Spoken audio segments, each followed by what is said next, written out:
मैं सर दीपक देवगन। आज मैं आपके सामने एक और नए वीडियो साथ पेश हुआ हूं, जिसमें हम लोग पढ़ रहे हैं तो क्लास एग्रीकल्चर का फसल उत्पादन से। तो आज का हमारा टॉपिक रहेगा खेती के प्रकारों में से चौथा नंबर का रहेगा शुष्क खेती।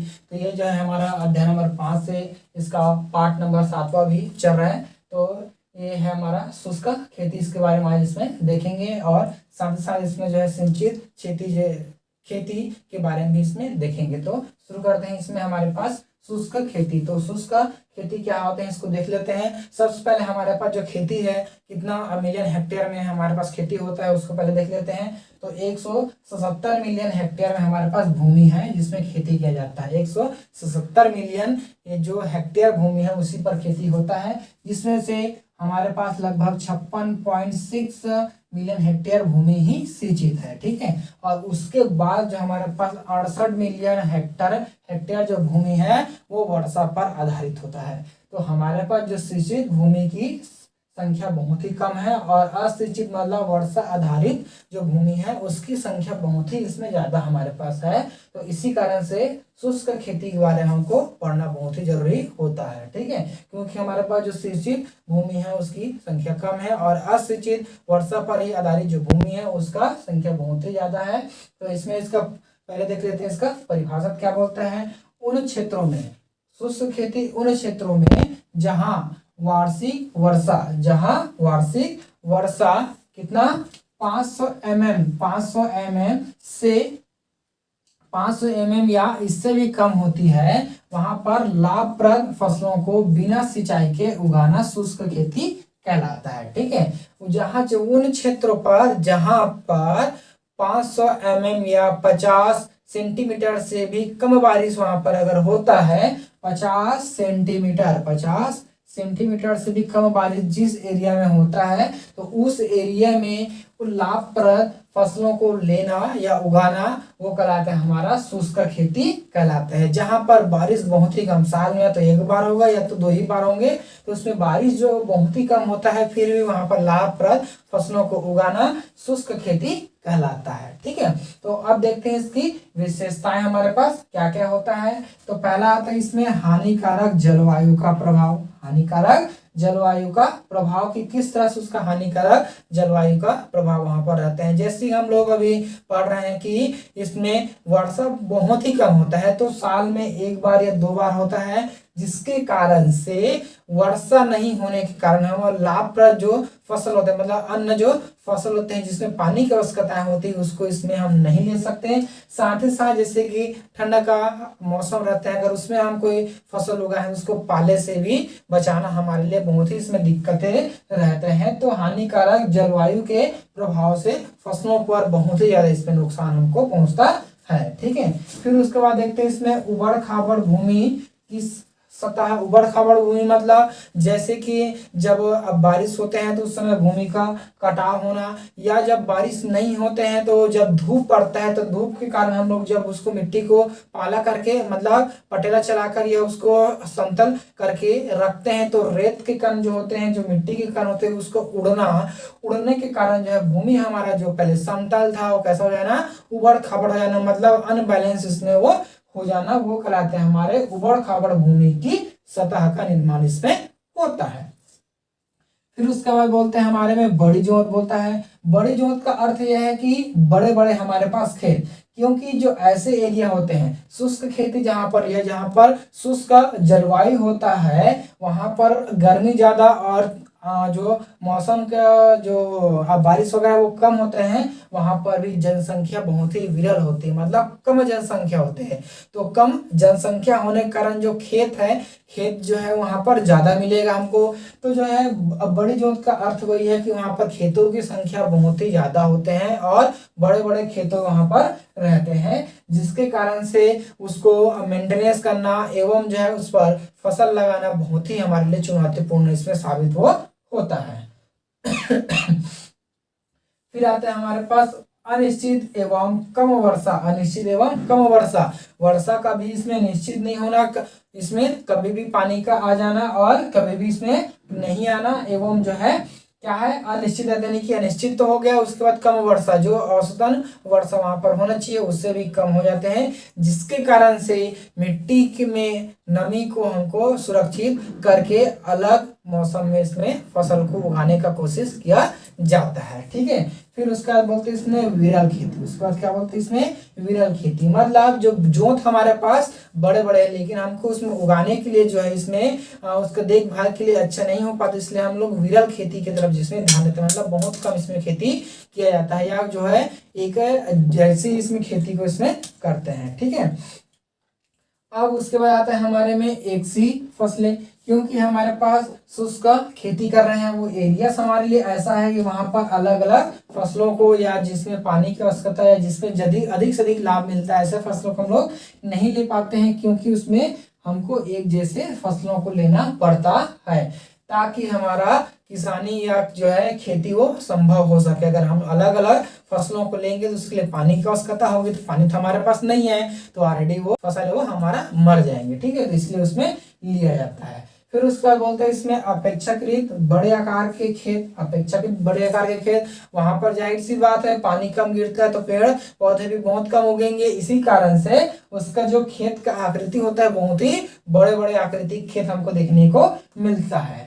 फिर उसके बाद बोलता है 8 नंबर कम फसल की उपज। कम फसल की उपज, अगर उसको पानी अच्छे से नहीं मिलेगा तो पानी अच्छे से नहीं मिलने के कारण उसकी उपज में भी हमको गिरावट देखने को मिलता है। ठीक है, जब तक हम हमारे पौधे होते हैं या फसल होता है उसमें पानी नहीं देंगे, हमको उपज जो अच्छे से इसमें प्राप्त नहीं होता है, तो अच्छे उपज जो है इसमें नहीं होगा, यानी कि कम उपज हमको प्राप्त होता है। क्यों? क्योंकि वहां जो है हमारे पास पानी का साधन नहीं है।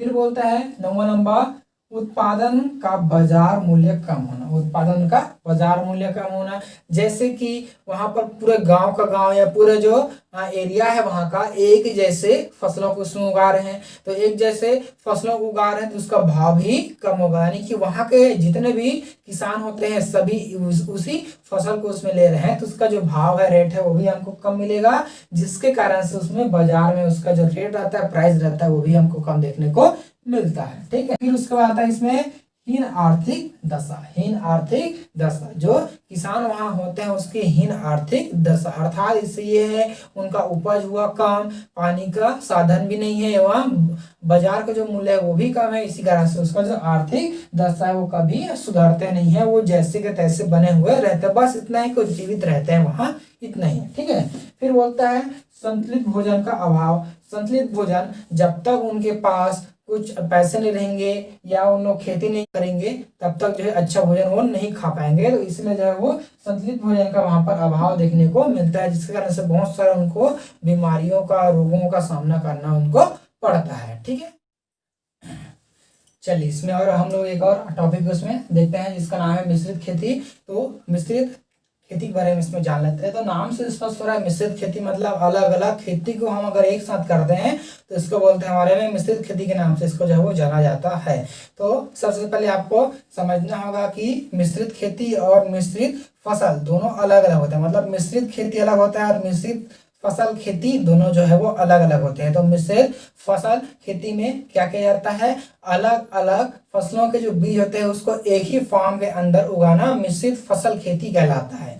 और ये हमारा क्या है, मिश्रित खेती, जिसको देख लेते हैं क्या बोलता है, फसलों के उत्पादन के साथ साथ सहायक व्यवसाय जैसे पशुपालन, मुर्गी पालन और मधुमक्खी पालन को करना मिश्रित खेती कहलाता है। मतलब फसलों को उत्पादन के साथ साथ अगर वहां पर हम लोग जैसे कि धान हो गया, धान हो गया, गेहूं हो गया, ज्वार, बाजरा, इसको अगर हम लोग उगा रहे हैं उसके साथ साथ अन्य और व्यवसाय को लाना, जैसे कि पशुपालन हो गया, मुर्गी का पालन हो गया और मधुमक्खी का पालन हो गया, इन सारे चीजों को अगर एक साथ किया जाए इसको बोलते हैं मिश्रित खेती कहते हैं। तो आप इनमें से किसी दो को या किसी तीन को आसानी से इसमें कर सकते हैं, जैसे कि हमने यहाँ पर फसल उत्पादन कर रहे हैं उसी के साथ साथ अगर यहाँ पर पशुपालन को वहां पर ले, जैसे कि हमारे पास भेड़ हो गए, बकरियां हो गए, तो इनको अगर हमने पालना स्टार्ट किया है तो वो भी हमारा क्या कहलाएगा, मिश्रित खेती कहलाएंगे। या फसलोत्पादन के साथ अगर हमने वहां पर मुर्गी फार्म भी खोल लिया है तो वो भी हमारा क्या कहलाएगा, मिश्रित खेती ही कहलाएगा। उसी तरह से अगर मधुमक्खी भी अगर वहां पर हम पाल रहे हैं तो वो भी हमारा क्या कहलाएगा, मिश्रित खेती इसमें कहलाते हैं। ठीक है, तो ये होता है। अब देखते हैं इसके लाभ क्या क्या हमको देखने को मिलता है, क्योंकि मिश्रित खेती के लाभ जो है हमको बहुत सारा होता है। तो इसमें लाभ हमको क्या क्या मिलते हैं देखते हैं। तो पहला आता है इसमें आय में वृद्धि। आय में वृद्धि मतलब लगातार हमको जो इसमें आय प्राप्त होगा। जैसे कि हमने फसल को उत्पादन कर रहे हैं तो हमको 4 महीने में 5 महीने में एक बार आए होंगे, लेकिन हमने इसमें इन सारी चीजों को मतलब मिश्रित खेती अगर उसमें अपनाए हैं तो हमको एक साथ जो है वो बारी बारी से हमको जो है इनकम हमको मिलते रहेंगे, तो हमारा आय में भी वृद्धि होगा। मान लो जाए कोई किसान है, उसका लगभग 50,000 रुपए सालाना का इनकम था, तो वो कितना हो जाएगा, लगभग 1 लाख के आसपास उसमें वो चला जाता है। ठीक है, तो 1 लाख के आसपास उसमें वो 1 लाख के आसपास हो जाए वो चला जाता है। ठीक है, कैसे जाते हैं, तो इसमें मिश्रित खेती को करके उसमें आय में वृद्धि किया जा सकता है। ठीक है, फिर उसके बाद बोलता है आर्थिक स्थिति में सुधार। आर्थिक स्थिति में सुधार का अर्थ ये है जब तक हमारे पास पैसा नहीं रहेगा हमारे आर्थिक स्थिति में सुधार नहीं आएगा। तो इस मिश्रित खेती से आर्थिक स्थिति भी हमारा दुरुस्त होगा। हम अपने बच्चों के लिए एवं अपने पेरेंट के लिए सारे मूलभूत सुख सुविधाओं का इंतजाम इससे हम कर सकते हैं। फिर उसके बाद आता है हमारे में तीसरा चीज पौष्टिक आहार की प्राप्ति। पौष्टिक आहार की प्राप्ति, अगर मिश्रित खेती हम इसमें कर रहे हैं तो फसल उत्पादन तो हो रहा है हमारे साथ, लेकिन उसमें हमने दाल चावल वगैरह उगा रहे हैं, चलो वो तो उगा रहे हैं, उसी के साथ साथ हमको कुछ अन्य चीजों की भी आवश्यकता होती है, जैसे दूध का हो गया, खनिज लवणक हो गया, इन सब की भी हमको आवश्यकता होती है। तो दूध हमको कहाँ से, पशुपालन से हमको दूध भी मिल जाता है, और इस हनी से भी हमको शहद की भी इसमें प्राप्ति होते हैं। और साथ साथ मुर्गी पालन से हमको जो है फैट या हमारे लिए जो आवश्यक होता है वो भी हमको इसमें प्राप्त वो हो जाते हैं। ठीक है, अब उसके बाद चौथा बोलता है भूमि का प्रयोग। भूमि का प्रयोग, अलग अलग जो हमारे भूमि है उसका हम इसमें प्रयोग कर सकते हैं। जैसे कि किसान है तो उसके पास केवल एक ही प्रकार के भूमि नहीं होते हैं, अलग अलग प्रकार के भूमि होते हैं। तो आप अलग जगह पर क्या करिए, फसल उत्पादन किए एवं जो है अन्य जो खेत होते हैं वहां पर आप क्या करिए, भूमि में जो है इन सबको जो है पाल कर देख सकते हैं। यानी कि एक भूमि में हमारा बहुत सारी चीजों को एक साथ किया जा सकता है। तो इसी से हमारे भूमि का प्रयोग इसमें आसानी से होता है। फिर आता है हमारे पास 5 नंबर भूमि की उर्वरा शक्ति में वृद्धि। भूमि की उर्वरा शक्ति में वृद्धि, जब हम यहाँ पर फसल उत्पादन के साथ पशुपालन मुर्गी का पालन अगर वहां पर हो रहा है तो उसके जो खाद हमारे पास होंगे, उसके मल और मूत्र जो प्राप्त होगा उससे हमारे भूमि की उर्वरा शक्ति में भी वृद्धि होगा। तो जिससे हमारा फसल उत्पादन भी कैसा होगा, उसमें उसकी मात्रा भी बढ़ेगा। फिर उसके बाद बोलता है लगातार आय की प्राप्ति। लगातार आय की प्राप्ति, तो लगातार हमको आय की प्राप्ति इसमें होता ही उसमें रहता है। ठीक है, वो हमको साल भर या वर्ष भर हमको जो है लगातार आय हमारा प्राप्त उसमें होता ही रहता है, कुछ ना कुछ उससे निकलते ही रहते हैं, जिससे हमारा आय जो है इसमें लगातार बना हुआ रहता है। अब इसके लिए हमारे पास सुझाव, मिश्रित खेती के लिए क्या क्या उसमें सुझाव होना चाहिए। तो पहला है स्वस्थ पशु। पहला हमारे पास स्वस्थ पशु। फसल उत्पादन के साथ अगर हमने पशुपालन शुरू किया है तो हमारे लिए सबसे इम्पोर्टेंट चीज है स्वस्थ पशु, जिसका हेल्थ अच्छा रहना चाहिए, स्वास्थ्य अच्छा रहेगा तभी स्वास्थ्य हमारे लिए दूध की मात्रा या दूध दही जो रहता है उसकी मात्रा इसमें वृद्धि होंगे, या उसके मांस की मात्रा इसमें वृद्धि होगा। तो पशु जो है स्वस्थ हेल्दी होना चाहिए, जिसके थ्रू हमें जो है लगातार इससे हमको क्या मिल सके, स्वस्थ चीजों की प्राप्ति इसमें हो सके। फिर उसके बाद बोलता है निश्चित पशुओं की संख्या। पशुओं की भी संख्या क्या करना चाहिए, हमको निश्चित करना चाहिए। मतलब हमको 20 पालना है तो हमको 20 ही पालना है, 21 नहीं करना है, क्योंकि देखभाल की व्यवस्था तो होती है।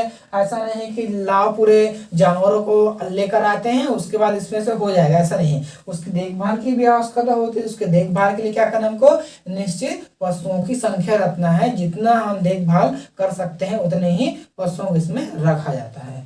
फिर बोलते हैं हमारे पास बेचने की सुविधा। फिर हमारे पास क्या है, बेचने की सुविधा। जो हमारे पास इनसे जो प्राप्त हो रहा है, इनसे जो प्राप्त हमारे पास जो फसल है उसको बेचने के लिए भी सुविधा होना चाहिए। जैसे अब हमने गाय को अगर वहां पर पाले हैं तो दूध को बेचने के लिए उसके लिए बाजार होना चाहिए। अगर मुर्गी पाले तो उसके लिए भी हमारे पास मार्केट एवं जो है हनी यानी कि हमारे पास मधुमक्खी है तो उसके लिए बेचने के लिए भी हमारे पास बाजार का होना बहुत ही आवश्यक होता है, जिसके द्वारा हम इसमें आसानी से बाजारों के द्वारा अपने जो माल होते हैं या अपने उत्पाद होते हैं उसको आसानी से लोगों तक पहुंचा सके या बेच सके।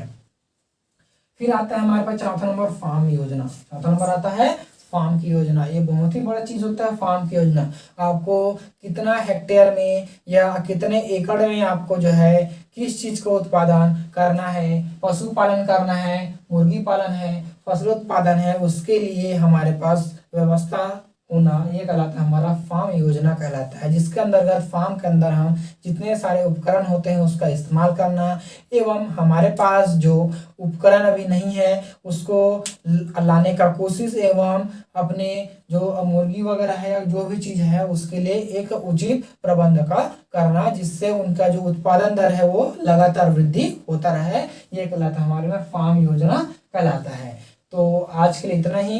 आई होप कि आज का जो हमारा वीडियो आपको पसंद आया होगा। तो देखते रहे हमारा यूट्यूब चैनल। धन्यवाद, थैंक यू।